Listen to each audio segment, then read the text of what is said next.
percaya Allah yang kekal, yang oleh sabda kita kenal. Bapa pencipta alam semesta, yang mengasihi manusia. Aku percaya putra tunggalnya yang disalibkan di Golgota, yang dari kubur bangkit dan menang, naik ke surga dalam terang. Aku percaya pada Roh Kudus yang mendiami kita terus. Aku percaya gereja yang esa, ku jadi suci di dalamnya.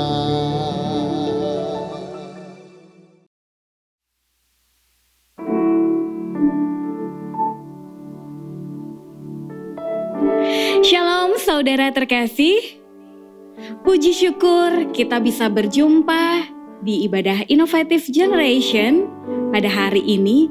Dan kita mau mengucapkan syukur karena kasih Tuhan tak henti-hentinya menyertai kita hari lepas hari. Mari kita mengucapkan pertolongan kita adalah dalam nama Tuhan yang menjadikan langit dan bumi.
Saudara, mari kita mau datang kepada Tuhan dengan kesungguhan hati kita.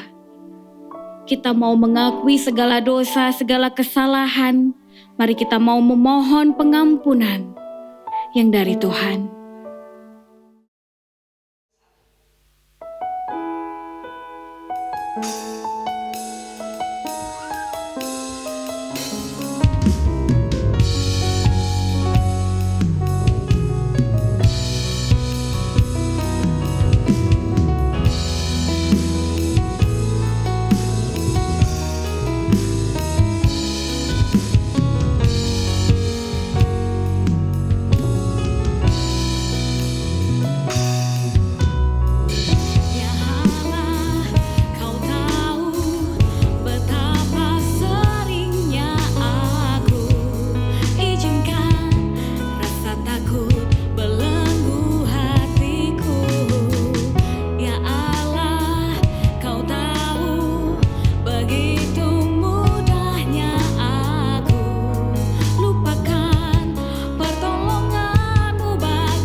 Tuhan, dengarlah dan ampunilah kami.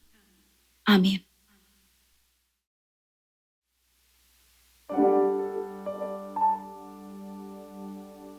Di dalam kasih tak ada lagi ketakutan, melainkan keberanian untuk menjalani hidup. Karena Allah sendiri yang menjamin sebagaimana dikatakan dalam 1 Yohanes pasal yang keempat, ayat 9 sampai dengan yang ke-10. Dalam hal inilah kasih Allah dinyatakan di tengah-tengah kita, yaitu bahwa Allah telah mengutus anaknya yang tunggal ke dalam dunia supaya kita hidup olehnya. Inilah kasih itu, bukan kita yang telah mengasihi Allah, tetapi Allah yang telah mengasihi kita dan yang telah mengutus anaknya sebagai pendamaian bagi dosa-dosa kita.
Halo, selamat hari Minggu teman-teman semua di GKI Gejayan.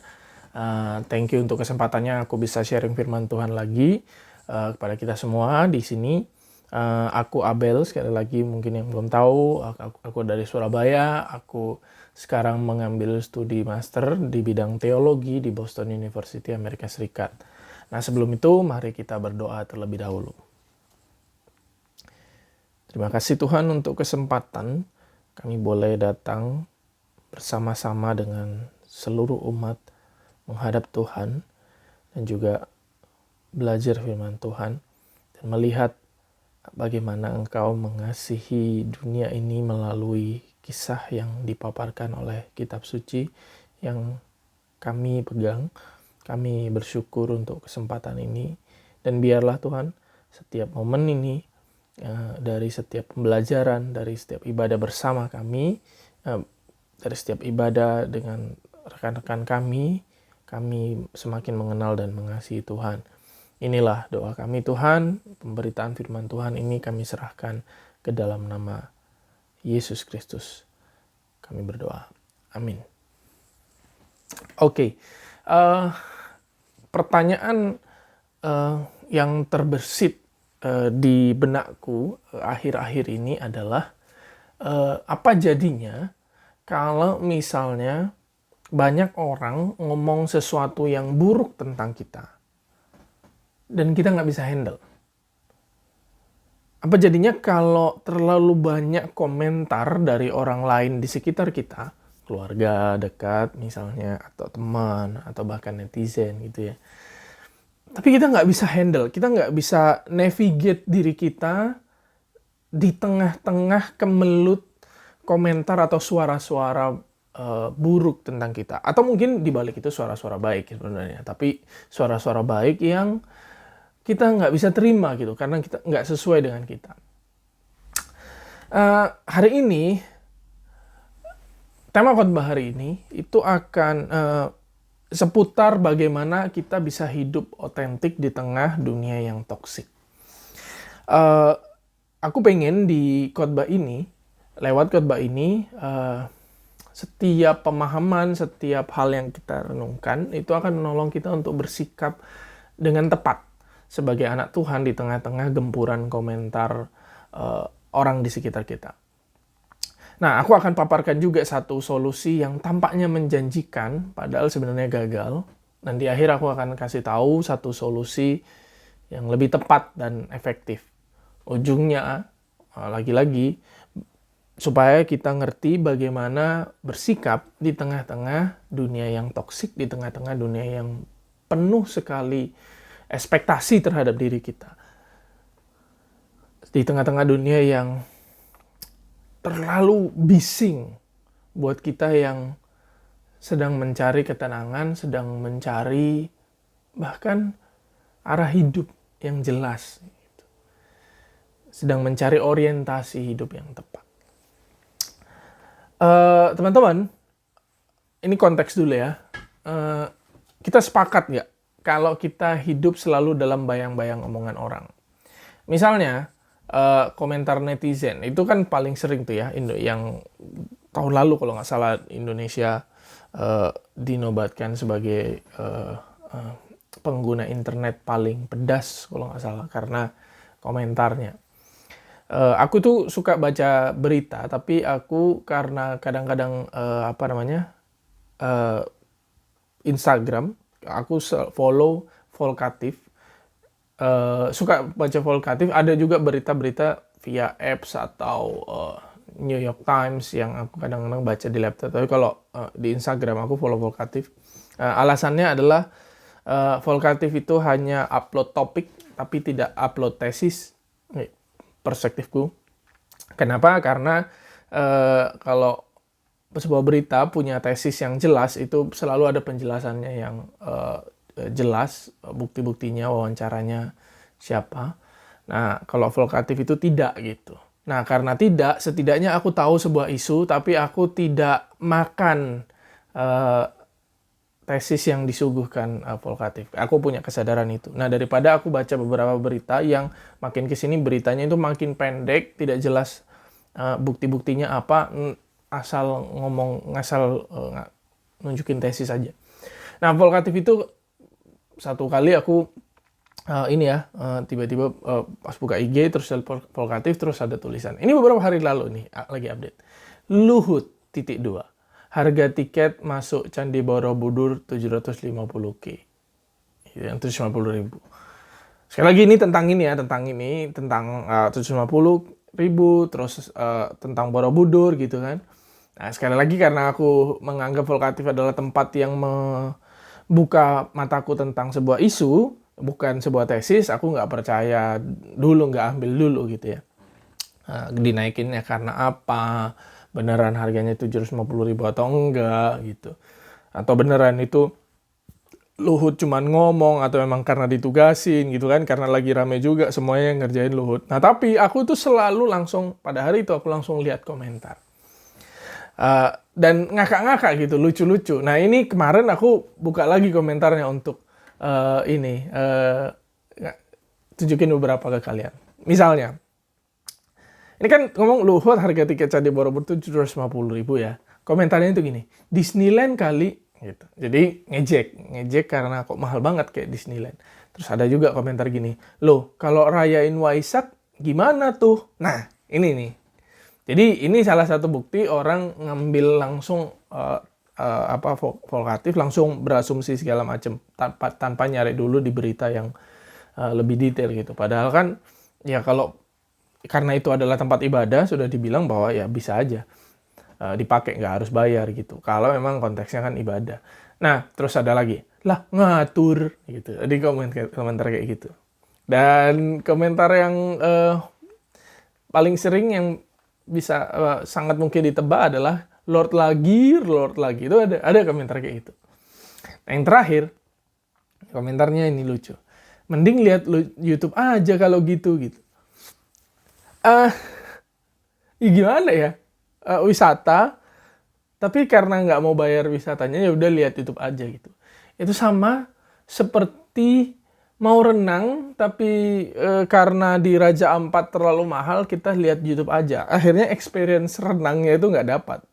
Atau mau kayak aku sekarang nih, aduh sedih banget, di sini kan nggak ada makanan pecel gitu ya, nggak ada makanan rendang ada sih 1-2, terus ada beberapa restoran Indo, tapi di New York karena aku tinggal di Boston agak jauh. Kadang-kadang lihat Instagram teman-teman makanan Indo, aku kangen gitu. Kan nggak mungkin dong bilang gini, di sini nggak ada gado-gado, lihat YouTube aja. Karena experience-nya itu kan yang kita pengen dapat. Nah, itulah komentar netizen gitu ya. Saking ramenya komentar netizen sampai berita berikutnya 2 hari yang lalu kalau nggak salah ditunda. Well, anggap saja itu proses demokrasi. Jadi pemerintah kita itu sedang mendengarkan apa kata netizen.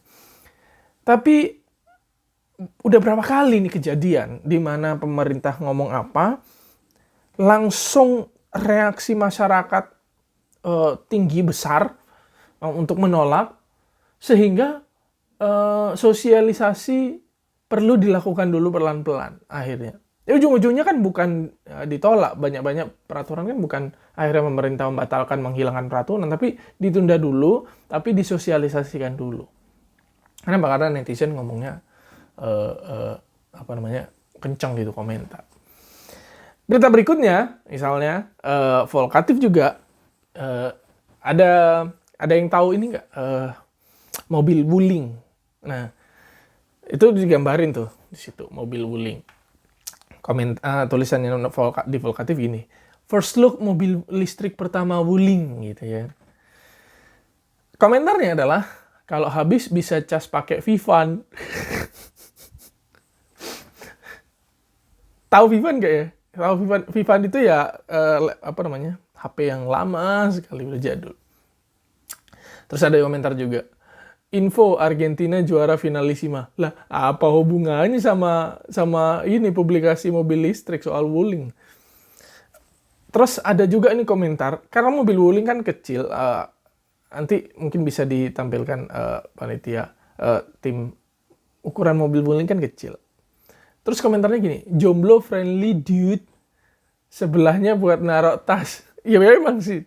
Tapi kan karena dia mungkin jomblo friendly dude gitu.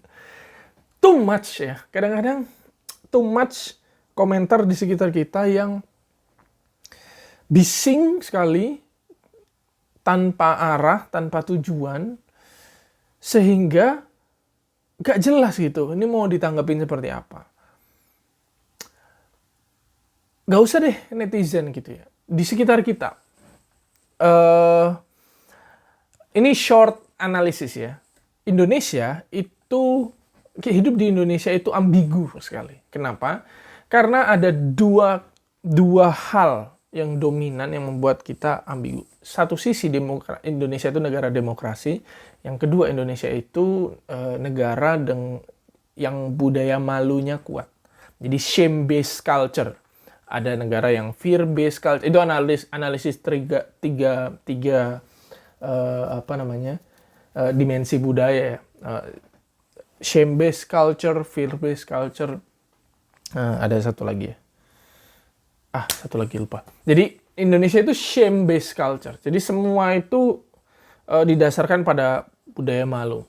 Kalau kalian di sekolah kan selalu bukan gini ya, menyontek itu salah, terlambat itu salah, nggak gitu kan. Nah, itu guilt-based culture. Indonesia enggak. Malu menyontek, malu terlambat, malu tidak menggunakan pakaian rapi. Jadi pendekatannya itu adalah orang dibuat malu supaya dia melakukan yang benar. Supaya dia kalau dia sadar sesuatu yang dia lakukan itu membuat dia malu, dia akan melakukan yang opposite. Nah, Indonesia itu negara demokrasi. Kenapa? Ya karena memang negara demokrasi, konstitusinya menunjukkan bahwa kita semua punya opini, patut didengarkan. Dan kadang-kadang itu dijadikan card ya, demokrasi card. Jadi kalau ada orang ngomong, ya ini negara demokrasi bro, semua orang ngomong apa aja. Jadi bayangkan ya, di negara demokrasi di mana semua orang bisa berpendapat, plus ditambah internet kencang tadi, tapi juga budaya malu gitu. Kita jadinya malu untuk ngelakuin sesuatu, untuk memutuskan sesuatu karena surroundings kita, sekitar kita. Ini ambigu banget. Ambigunya itu membuat satu, mungkin kita jadi sering takut mengambil keputusan karena takut salah tadi, ya kan? Karena kita mikirin dulu kan sekitar kita ngomong apa. Yang kedua, kita sering nunggu wave. Jarang inisiatif. Ketika aku studi di sini, aku baru menyadari bahwa kebanyakan orang-orang dari Asia itu adalah orang-orang yang jarang inisiatif. Indonesia itu yang aku amati itu masyarakatnya mob. Jadi mob culture. Jadi begitu rame kemana, semua ikut. Makanya kalau ada kafe, ada tempat makanan baru, promonya adalah, wah rame banget nih guys itu. Wah, kafe lagi viral nih guys itu.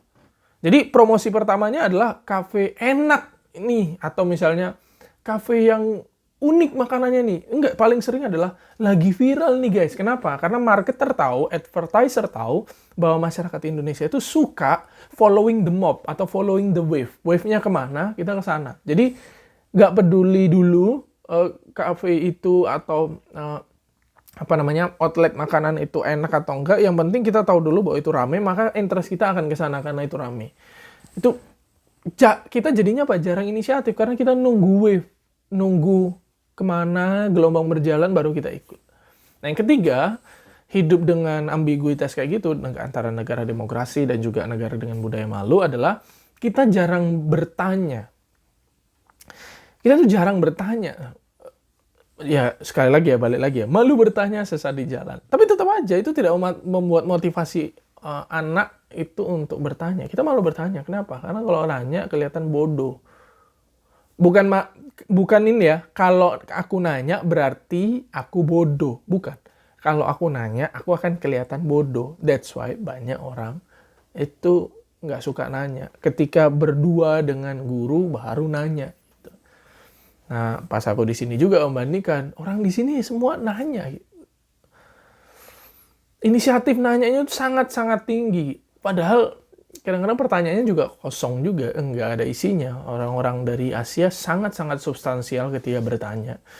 Orang di sini jago untuk ngomong, jago untuk bertanya gitu. Ada isi atau tidak ada isi.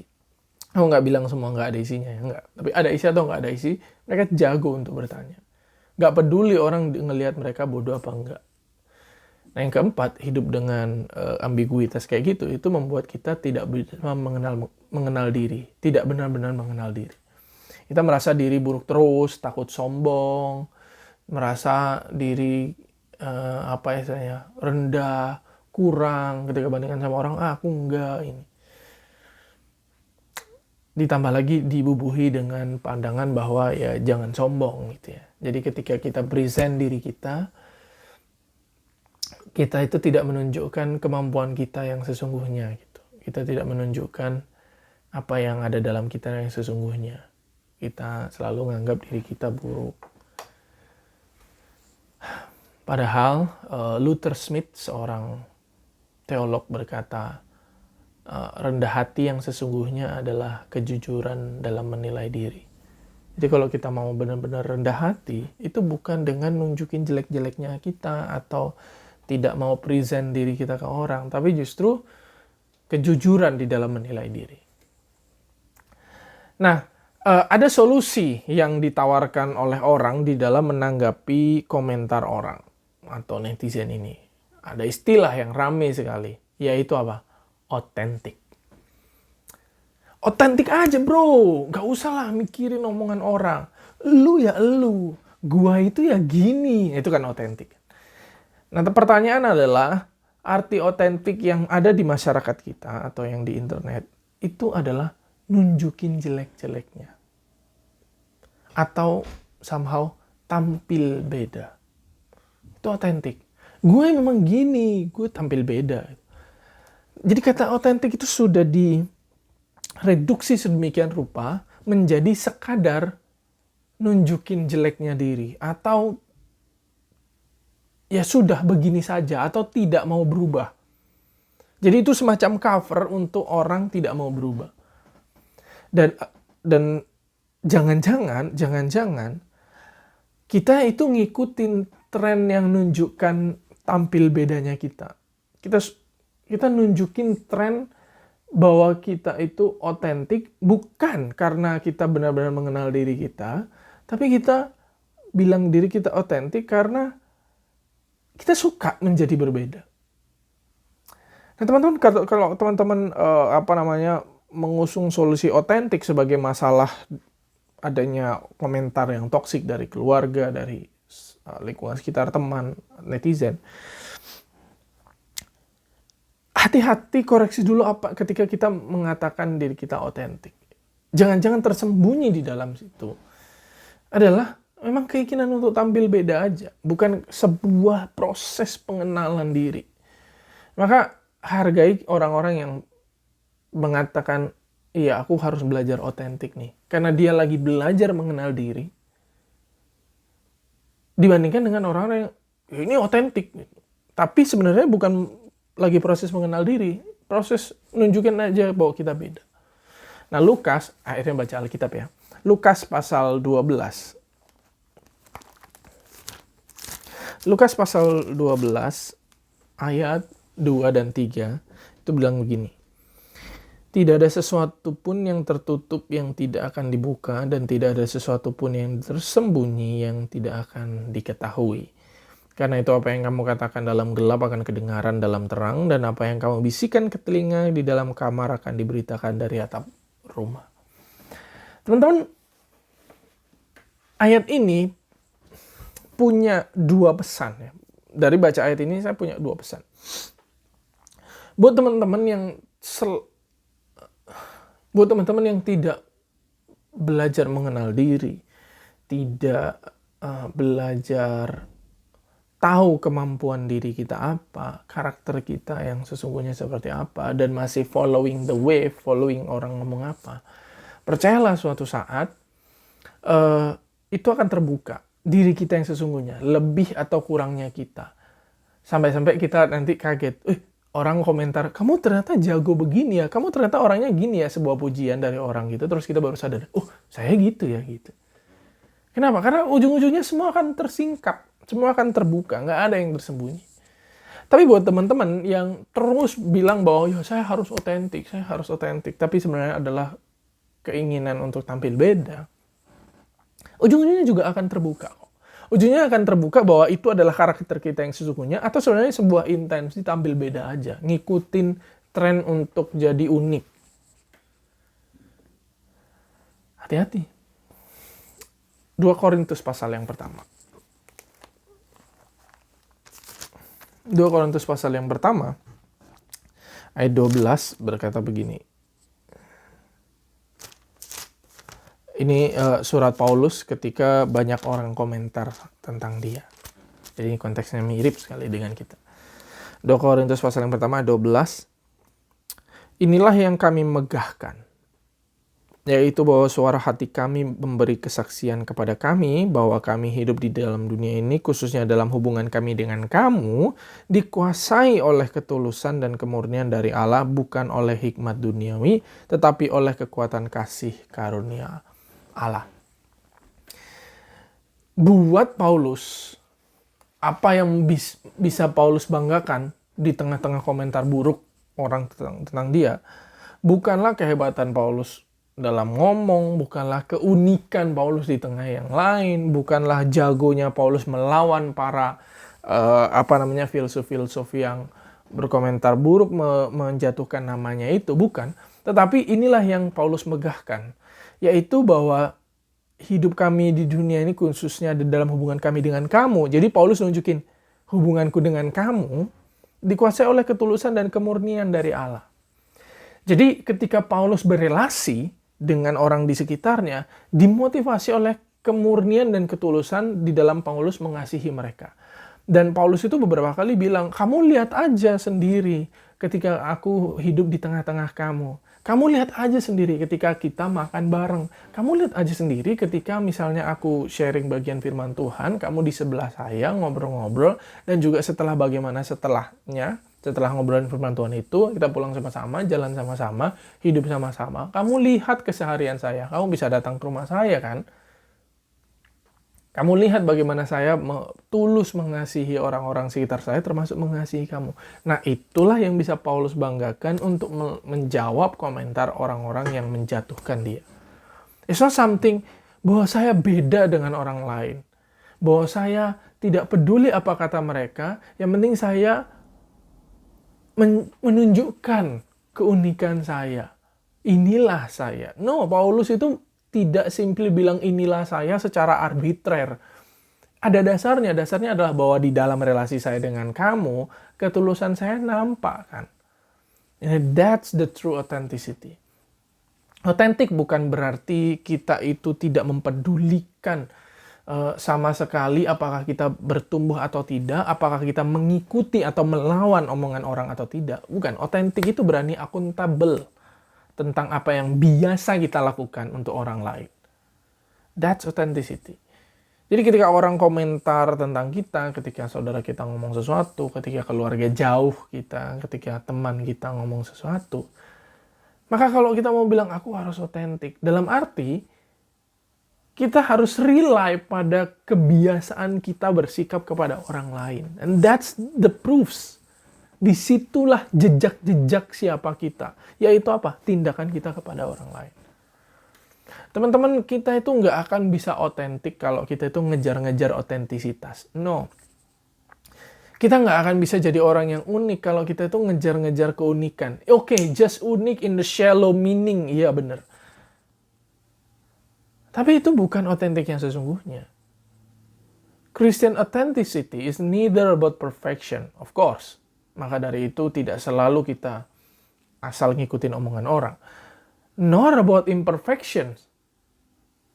Oleh karena itu kita juga gak bisa asal nolak omongan orang dan nunjukin inilah aku gitu. Jadi kalau misalnya masih suka gampang marah, orang komentar kamu kok gampang marah ya, inilah aku. Kalau misalnya kita itu gak disiplin, inilah aku. Kalau kita itu masih iri dengki kepada orang lain, masih suka main belakang, twisting, atau suka melakukan move-move politis yang menjatuhkan orang di tempat kerja, kita bilang inilah aku. No.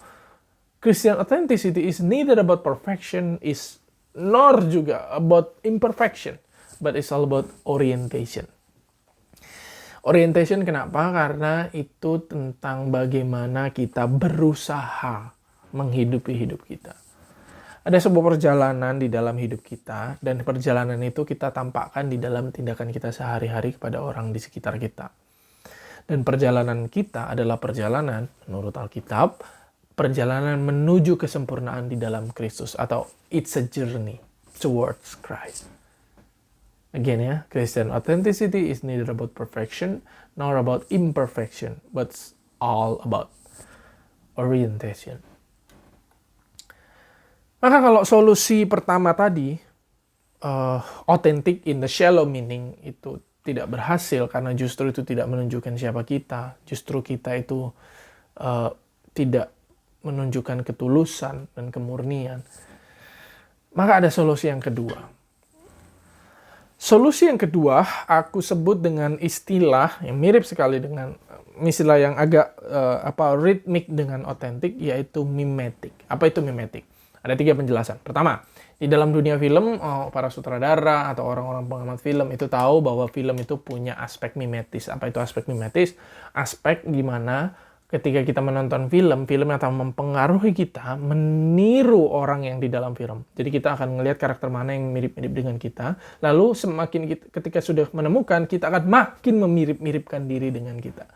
Masih ingat gak ya, setelah Joker, dulu film Joker, by the way, Batman berikutnya akan memuat Phoenix sebagai Joker ya, buat pecinta DC aja.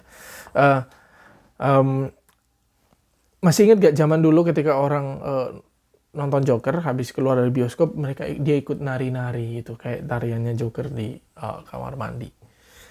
So ada aspek mimetik dari dalam film. Yang kedua adalah René Girard, seorang sastrawan, bisa dibilang sosiolog, tapi analisisnya terhadap literatur, punya teori namanya mimetic desire. Apa itu mimetic desire? Tesisnya gini, manusia itu punya desire, hasrat terhadap sesuatu. Tapi manusia mendapatkan hasrat itu muncul dalam diri manusia bukan karena tiba-tiba muncul aja, tapi ketika dia meniru hasrat orang lain. Jadi ada orang lain punya hasrat terhadap sesuatu dulu, lalu karena kita dekat dengan dia terus, bersama dengan dia terus, kita lama-lama hasratnya kita tiru tanpa sadar. Orang yang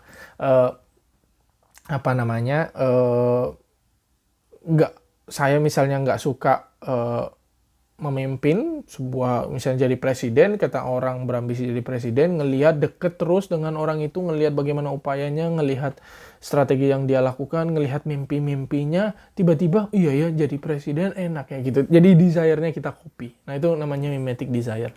Yang ketiga alasannya adalah gini, di dalam persahabatan. Jadi dunia film, René Girard, terus yang ketiga adalah dalam persahabatan. Sadar nggak kita kalau kita itu semakin bersahabat dengan seseorang, kita akan semakin mirip dengan sahabat kita. Nah maka teman-teman, mimetik di sini yang aku maksud adalah sebuah proses menyerupa dengan cara terus-menerus bersama dengan sesuatu atau seseorang. Proses menyerupa, kita menjadi mirip dengan seseorang. Teman-teman, balik lagi. Kalau perjalanan kita di dunia adalah perjalanan menuju Kristus, menuju kesempurnaan di dalam Kristus, maka otentisitas yang sesungguhnya itu didasarkan pada penyerupaan. Mimetik. So, cara untuk jadi otentik yang sesungguhnya, otentik dalam arti anak-anak Tuhan yang otentik, maka kita harus punya mimetic life dengan Tuhan. Dan itulah kenapa Paulus di 1 Korintus pasal 11 itu Paulus bilang gini, jadilah pengikutku sama seperti aku menjadi pengikut Kristus. Jadi Paulus itu nggak bilang jadilah pengikutku simply karena saya, enggak. Tapi karena saya juga pengikut Kristus. Ingat ya, Paulus nggak bilang, Alkitab nggak bilang, jangan dengerin komentarku. No, Alkitab juga nggak bilang, ikutin semua komentarku, semua apa yang ada diriku. Enggak, Paulus bilang, karena saya yang ikut Kristus, kamu ikutlah saya, dan ikut sama-sama ikut Kristus. Jadi ada semacam proses menyerupa yang kita lakukan, sehingga identitas kita itu dipenuhi atau dibalut dengan identitas Kristus. Disitulah otentisitas yang sesungguhnya. Dan otentisitas kita tidak didasarkan kepada penolakan atas komentar orang, penolakan atas komentar saudara kita. Otentisitas kita tidak didasarkan kepada keinginan kita untuk jadi beda, keinginan kita untuk tampil unik. Otentisitas kita tidak didasarkan pada bagaimana kita melihat influencer-influencer yang bisa jadi dirinya sendiri, lalu terkenal, dan kita juga pengen belajar jadi diri kita sendiri. No, otentisitas kita didasarkan pada bagaimana kita setia setiap hari mengikut Kristus.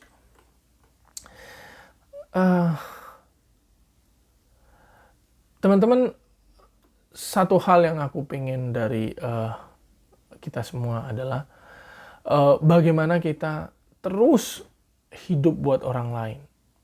Kita itu terus, seperti Paulus bilang tadi ya, menunjukkan diri kita, kasih kita kepada orang secara tulus, sehingga orang bisa lihat. Kalau kita punya kemurnian di dalam mengasihi, dalam memperlakukan orang lain akan lihat kok siapa diri kita yang sesungguhnya. Dengan demikian, kita akan hidup menjadi orang yang di dalam dunia yang sangat toksik, sangat bising ini, menjadi orang yang sungguh-sungguh tidak hanya authentic in the shallow meaning, tapi authentic karena kita terus following the trace of Christ, jejak Kristus. Dan dengan cara bersahabat dengan Kristus sehingga semakin lama semakin mirip dengan Kristus. Dengan demikian, hidup kita yang otentik, yang tidak ngikutin omongan orang itu adalah hidup yang dianugerahkan oleh Kristus, oleh Tuhan kepada kita. Teman-teman, sometimes mengambil keputusan itu sulit. Mengambil keputusan itu tidak mudah, apalagi ketika kita di tengah-tengah orang-orang yang penuh otoritas atau punya kapasitas lebih dari kita, sehingga kita selalu ragu di dalam mengambil keputusan. Dan ketika kita mengambil keputusan itu, kita selalu bertanya, benar gak ya? Gitu. Benar gak ya keputusan ini? Nanti orang ngomongnya kayak gimana? So, tips terakhir sebelum penutup, buat teman-teman yang di tengah-tengah kebingungan di dalam mengambil keputusan, ragu mengambil keputusan karena di sekitar kita ada orang-orang yang komentar yang nanti akan bertanya, kenapa kamu ngambil keputusan itu? Saranku adalah, yang pertama, of course, doa, itu no debat, tapi nggak cuman begitu.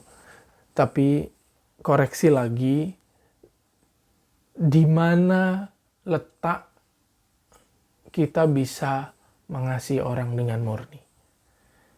Di dalam keputusan kita, adakah porsi yang cukup untuk, walaupun keputusan itu akan menguntungkan kita, walaupun keputusan itu akan melawan omongan orang, walaupun keputusan itu mungkin beresiko gitu. Tapi di manakah di dalam keputusan itu kita itu bisa menunjukkan kasih kita kepada orang lain secara tulus. Nah, disitulah kita sudah belajar meniru Kristus yang sesungguhnya, regardless orang ngomong apa. Salam untuk kita semua. Tuhan memberkati. Waktu teduh.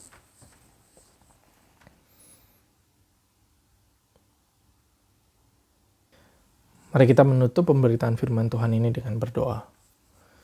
Tuhan, terima kasih Engkau memberikan kami semua hidup yang berkelimpahan, penuh berkat, penuh anugerah dari Tuhan, dan juga dikelilingi orang-orang sekitar kami.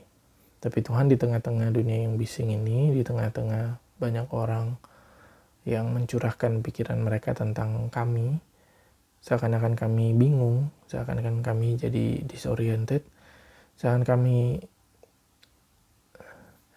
di tengah-tengah kabut komentar, kabut pandangan orang, dan kami takut melangkah.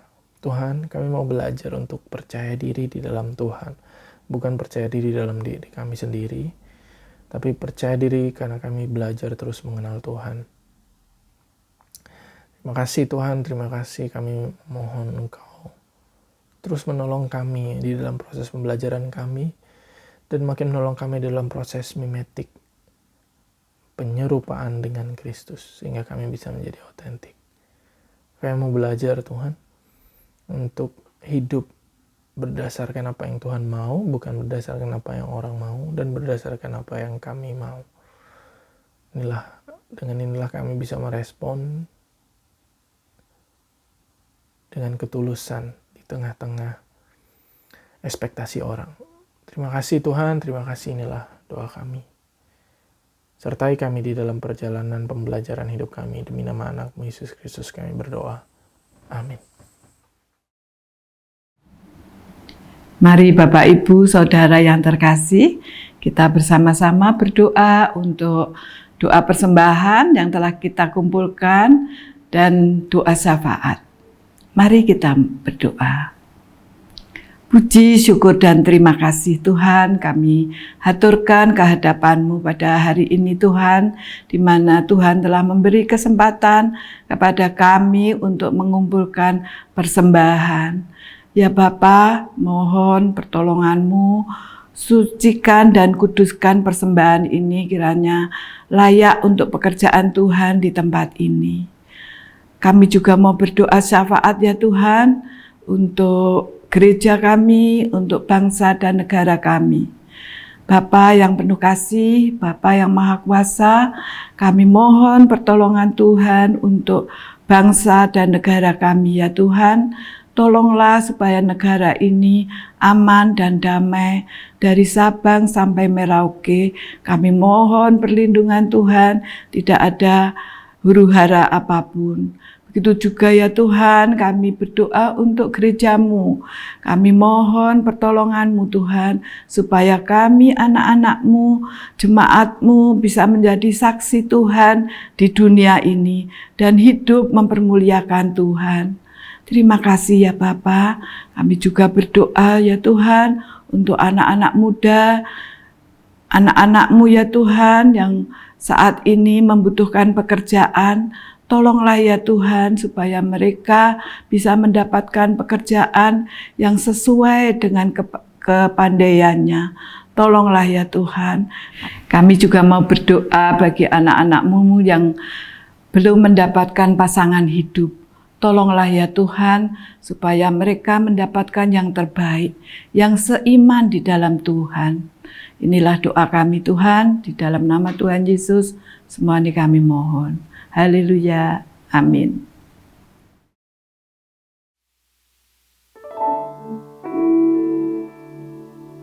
Saudaraku, pernahkah kita ragu untuk meminta kepada Tuhan? Melalui Matius pasal yang ke-7, ayat 7 dan yang ke-11, kita diingatkan, mintalah maka akan diberikan kepadamu. Carilah, maka kamu akan mendapat. Ketoklah, maka pintu akan dibukakan bagimu.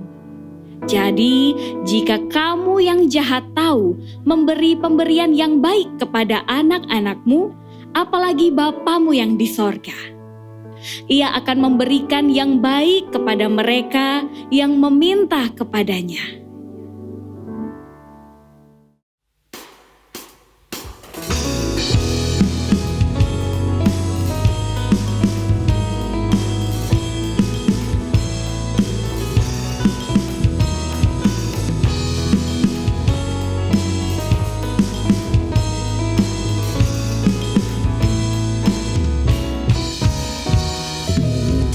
Yang terbaik ku berikan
Saudara-saudara dan teman-teman di GKI Kejayaan, mari sekarang kita melanjutkan hidup kita dengan satu kepercayaan diri di dalam Tuhan, kepercayaan diri di dalam tujuan dan arah hidup kita yang terus menyerupa dengan Kristus.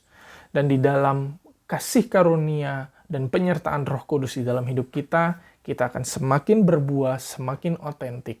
Dan ingat sekali lagi bahwa Christian authenticity is not about perfection, nor about imperfection, but it's about orientation.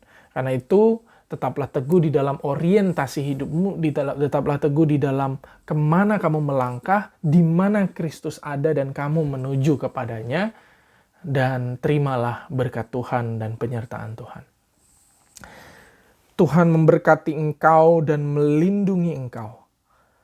Tuhan menyinari engkau dengan wajah-Nya dan memberi engkau kasih karunia. Tuhan menghadapkan wajah-Nya kepadamu dan memberi engkau damai sejahtera. Amin.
Saudaraku, sampai berjumpa kembali dalam ibadah inovatif generation berikutnya. Tuhan Yesus memberkati.